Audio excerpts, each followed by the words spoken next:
السلام عليكم ومرحبا بكم في حلقة جديدة من حلقات شهوات زهراء. اليوم ان شاء الله غادي نقدم لكم واحد البريوش. كما كتشوفوا كيجي هشيش كيف القطن، كيجي غزال بزاف بزاف بالمربى والكوك. يعني جد اقتصادي وجد سهل. نتمنى ان شاء الله ينال الاعجاب ديالكم. باش نتعرفوا على المقادير الطريقة تابعوا معايا الفيديو وفرجة ممتعة.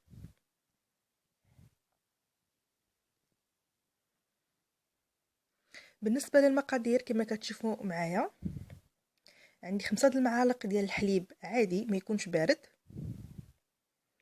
عندي 5 المعالق ديال السكر حبيبات سنيدة، 100 غرام ديال الزبدة، كأس ديال العنبة ديال الماء دافي، عندي معلقة كبيرة ديال الزيت النباتية، بيضة واحدة، معلقة صغيرة ديال الخميرات الفورية، وعندي هنايا كيس ديال الفانيلا وشوية ديال القرفة.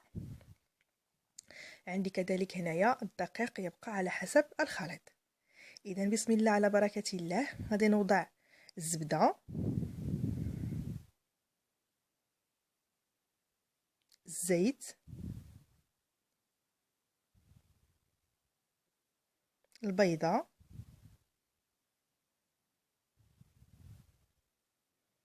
الحليب، السكر، كيس الفانيلا،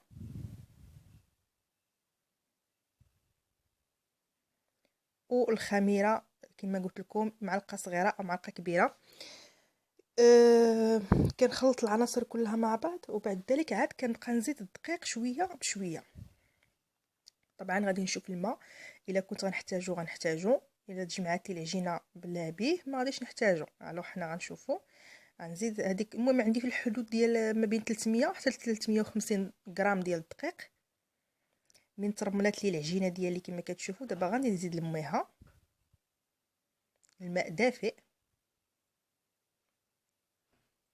ديما الماء ديروه دافي باش ما يسقطلكمش العجينه.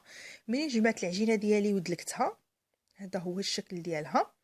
طبعا غادي نغطيها بالبلاستيك الغذائي باش تخمر لي دغيا.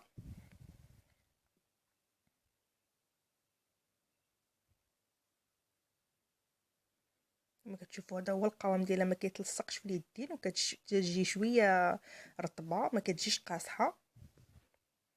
انا دلكتها لمده 5 ديال الدقائق.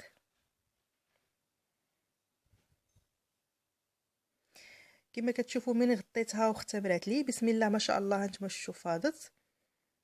الان كنخرج فيها داك الهواء، كنخرج منها داك الهواء اللي فيها، وغادي نشكلها بواحد الشكل جد بسيط جدا، سواء للمبتدئات او سواء حتى الاخوات. ساهل وما فيش الوقت بزاف. عندي شي شويه ديال الزيت النباتيه، وعندي هنايا الصوانيه ديالي دهنها شويه بالزيت. الفران راني شاعله على حراره 180 درجه، وغادي نبقى نكور كويرات ديال الكريسات عادي بساطين جدا.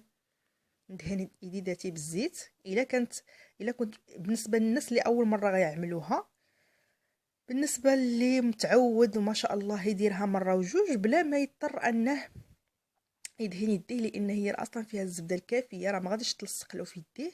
كندير كويرات ساهلين في هذا الشكل هذا، ونستفهم في الصينيه ديال الفران. طبعا نتوما لا بغيتو ديروا لهم الحشوه اللي بغيتو، تحشيوهم بالشوكولا، تحشيوهم بالكونفيتور، تحشيوهم باللي بغيتو، لكم الحريه. انا استغنيت لانني انا كنبغي نوع شويه، يعني ما كنبغيش دائما انني ندير نفس الحشوه تبقى عندي على طول. فكنبغي كل مره نحل وحده ندير فيها اما شوكولا اما كونفيتور اما زبيده، اما على حسب كل مره، او عسل او اللي كان.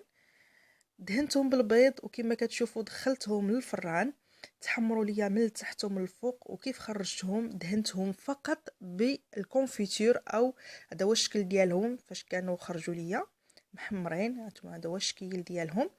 دهنتهم بالكونفيتور ودرت عليهم شويه ديال الكوك، كيزيد داك الكونفيتور يخليوهم رطبين بزاف، وداك الكوك يعطيهم واحد المذاق متميز.